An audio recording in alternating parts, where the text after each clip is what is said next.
Howdy folks, it's your friend Fishing with Dom. Today I'm going to talk to you about what I use when I am jig fishing for walleyes. I'm going to talk to you about my line selection and the rods I use.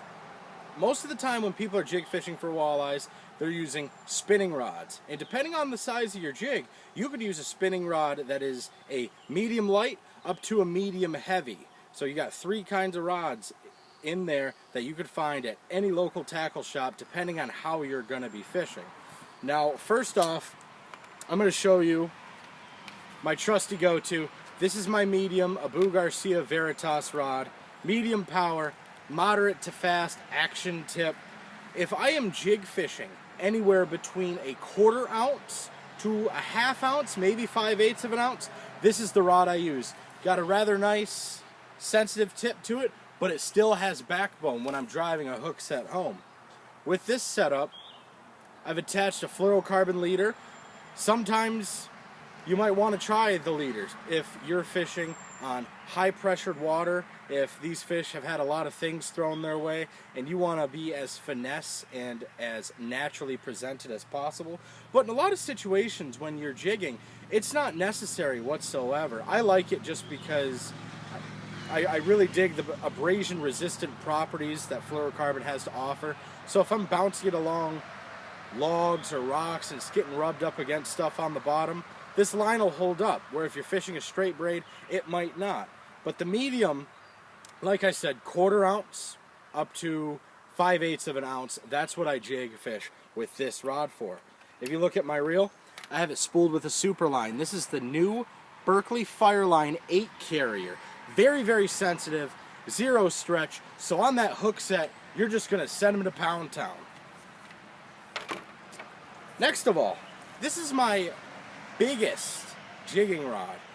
When I'm fishing jigs anywhere from 3/4 up to an ounce, sometimes an ounce and an eighth, this is the whammer jammer that I use. This is a 7-foot Garcia Vendetta, medium heavy power, moderate action tip, very sensitive rod. I can feel the fish, and when you're fishing a heavier jig, sometimes you really got to snap it to drive that hook into them.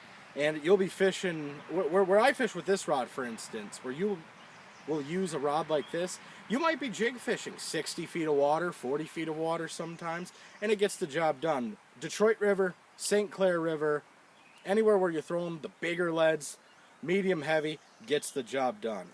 Now, with this instance, because I'm fishing a straight braid, it's okay to use a little fast snap, just like this.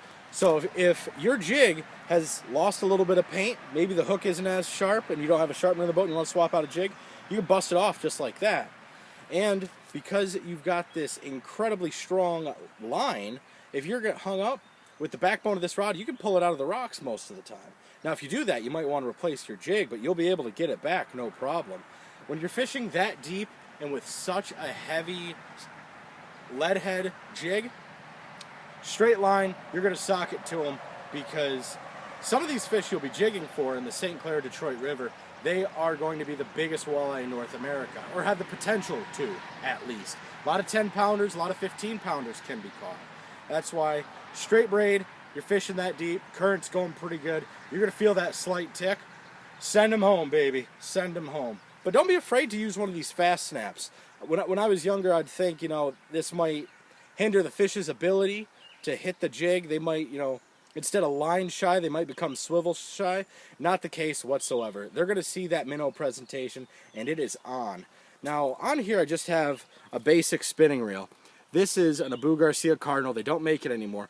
But your reel isn't that important. When it comes to jigging, your more important tools that you need are your rod and your line. Almost more importantly, your line, in my opinion, because that line is your telephone cable that tells you, hey, something just thumped this. Bam, send them home.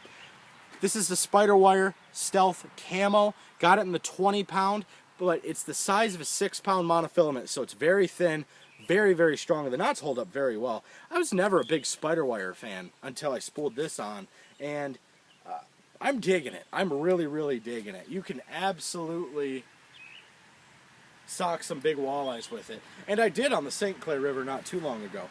But medium heavy, you're looking at 3/4 of an ounce up to an ounce or so.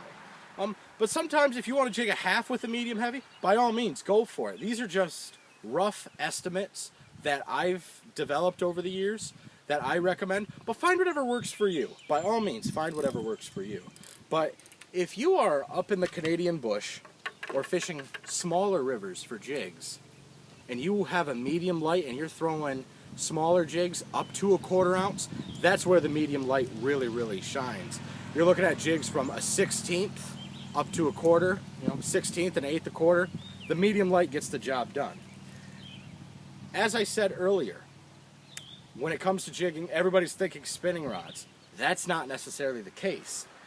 As I was talking about with medium heavy outfits, if you're fishing something larger, something deeper, something with a little bit more current, a bait casting outfit is a great way to go also, because you can release your bail and hold on to that line, and if you feel like you're going over a deeper hole, you just got to let your thumb off that spool and it'll go straight down and you'll be able to pick right up.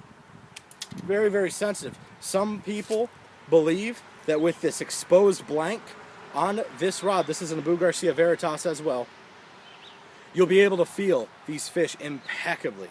Like the smallest, teeniest, tiniest bites, your line's going to tell you that you have a fish looking at your setup, and then you're going to be able to sock it home. Straight fluorocarbon on this one. This is my multi-purpose bass and walleye rod. You can jig with fluorocarbon, you can jig with straight braid, you can jig with a monofilament. Just the thing is with monofilament, it's not nearly as sensitive as a fluorocarbon or a super line. And when you set the hook with a monofilament, you get a lot of stretch and you might not get the greatest hook set you can possibly. But bait casting outfits, if you're fishing 3/4 ounce jigs, even I've jigged halves before on the Saginaw River, fantastic way. It's all about how you feel it in your hands and how you detect the bites. Some people, they only jig with bait casters, no matter the size of their jig. Me, I'll do both, no problem. But if I'm fishing deeper, faster rivers where the contour is a little bit different, if it's 40 feet here and then it goes to 45, 47, all I have to do is take my thumb off of this bail and let that jig go down a little bit more into areas where those fish might be hanging out at. With a spinning rod, it's not that easy. It's kind of a hassle unless you're keeping your finger on the line and your bail open and you're dropping it down. But a lot of people don't like doing that. I guess it comes with who you are as an angler. But that's what I got to share with you today as far as walleye jigging setups. Mediums, medium heavies, they get the job done anywhere in Michigan, anywhere in North America. I'd like to say I'm one of the best walleye jig fishermen around. Make sure I don't say that too loudly. But check out some rods. See what fits you best. You don't have to fish with expensive rods like I do. If you want to, by all means, go for it. You're going to have a better fishing experience. You're going to feel those fish a lot more. But I know a lot of guys, they go out with $30 medium ugly sticks, and they'll be jigging an ounce. And, their rod's going to really be, tested while they're jigging it, but they catch fish all day with it. A lot of it goes down to your line. Take that into consideration. Pay the extra money. Get some quality super line, and you're going to hook up some great fish. Thank you for watching Fishing with Dom. I really appreciate it. If you have any comments, questions, concerns, if you think I'm a darn fool and I said something wrong, call me out on it.